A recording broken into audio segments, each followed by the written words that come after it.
माझ्या आईकडे गिरिजा नावाची बाई स्वयंपाकाला होती. ती खूप गरीब घरची होती. आपल्या खाजगी आयुष्याबद्दल ती कधी एक चकार शब्दही काढत नसे. ती नेहमी हसतमुख असे.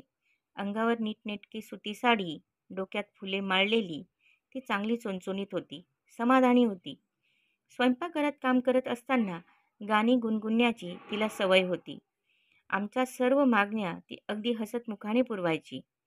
तिला मी कधी दुःखी चेहऱ्यानं कुरकुर करताना पाहिलं नाही. तिच्याविषयी आम्हाला फक्त एकच गोष्ट माहीत होती, ती म्हणजे तिच्या नवऱ्यानं तिला आणि त्यांच्या मुलाला टाकलं होतं. शिक्षण नाही, काही नाही.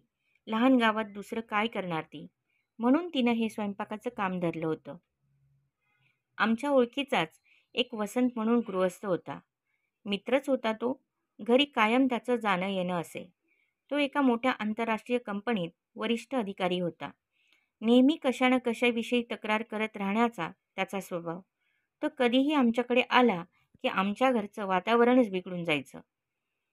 माझा मुलगा 12वीत आहे, पण काही अभ्यास करत नाही, तो एकदा तक्रारीच्या सुरात म्हणाला. त्याचा मुलगा खरं म्हणजे खूप हुशार होता, मेहनती होता, हे मलाही माहीत होतं. मग त्याचे वडील कशाबद्दल तक्रार करत असावेत? मला माझ्या मुलाला IITतच घालायचं, हे त्याचं ठरलेलं वाक्य.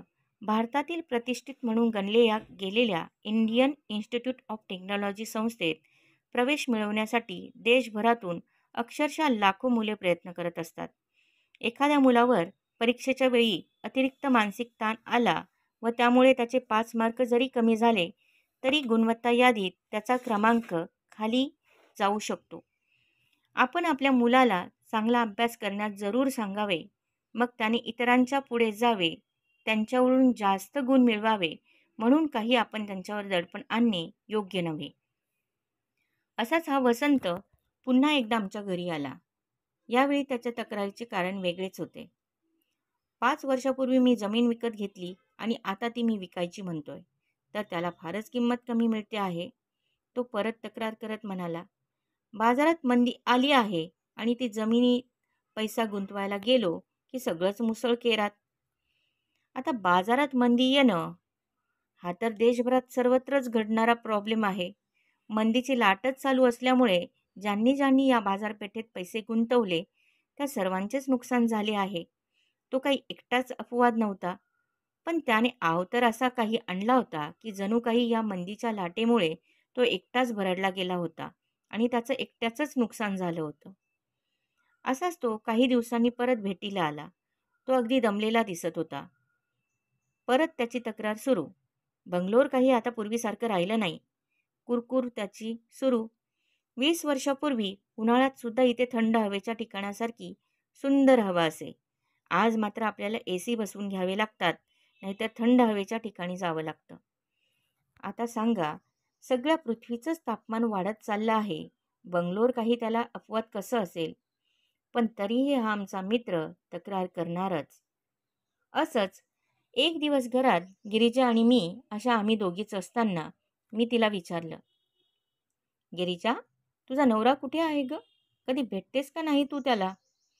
त्यावर ती शांतपणे थोडा वेळ माझ्याकडे बघत राहिली आणि नंतर म्हणाली, बाई, त्याने दुसरी बाई ठेवली आहे. तो तुमच्या शेजाऱ्यांकडे ड्रायव्हर म्हणून कामाला आहे. मला ते ऐकल्यावर धक्काच बसला. ती आपल्या नवऱ्याला रोज बघत होती व तेही दुसऱ्या बाईबरोबर. अगं, मग तुला त्याचा राग नाही येत का? मी तिला विचारलं. सुरुवातीला यायचा, पण आता मी विचार करते, मी तर नशीबवान आहे. मला फक्त एकाच मुलाला वाढवून लहानाचं मोठं करायचंय. माझा मुलगा हुशार आहे, आज्ञाकारक आहे. त्याच्या वडिलांनी आम्हाला जरी टाकलं, त्यामुळे त्याला माझी जास्त काळजी आहे. समजा जर मी एकटीच असते किंवा मला जास्त मुले असती किंवा माझं मूल जर बेजबाबदार असतं तर मला किती अडचणी आल्या असत्या. देवाने माझ्यावरती एक मेहरबानी केली आहे. माझ्या पुढे निदान असले तरी प्रश्न नाहीत. अगं, पण तुला तुझ्या भविष्याची काही काळजी नाही वाटत का? ताई, मी काळजी कशासाठी करू? आणि काळजी करून कधी कुणाचे प्रश्न सुटतात का? तुमच्या आईंनी आम्हाला राहायला आउट हाऊस दिलं आहे. मी प्रामाणिकपणे काम करते. तुम्ही सगळे त्यामुळे खुश आहात. मला कधीही कसली गरज पडली तर मी तुमच्याकडे मदत मागू शकतेच ना? आणि तसंच बघायला गेलं तर गरजा या कधीच संपत नाही. पण माझा मुलगा जेव्हा मोठा होईल, तेव्हा तो आपल्या बापासारखा वागणार नाही. कारण त्याने मला त्रास सोसताना पाहिलंय. अम्मा, मी फारशी शाळा शिकलेली नाही, पण आयुष्यानं मला एक गोष्ट शिकवली आहे. आयुष्याकडे बघताना नेहमी सकारात्मक दृष्टिकोन ठेवून बघायचं. म्हणजे आपल्यालाही बरं वाटतं आणि आपल्या भोवती असणाऱ्या लोकांनाही.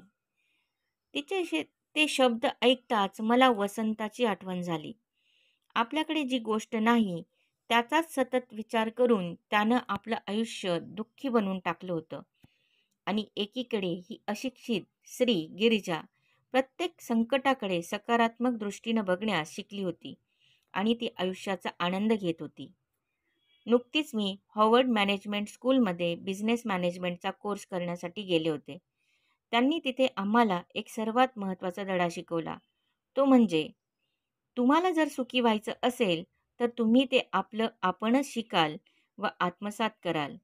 हीच गोष्ट गिरिजा शिकली होती व तिने ती प्रत्यक्षातही उतरवली होती. पण कोणताही मॅनेजमेंटचा कोर्स न करता.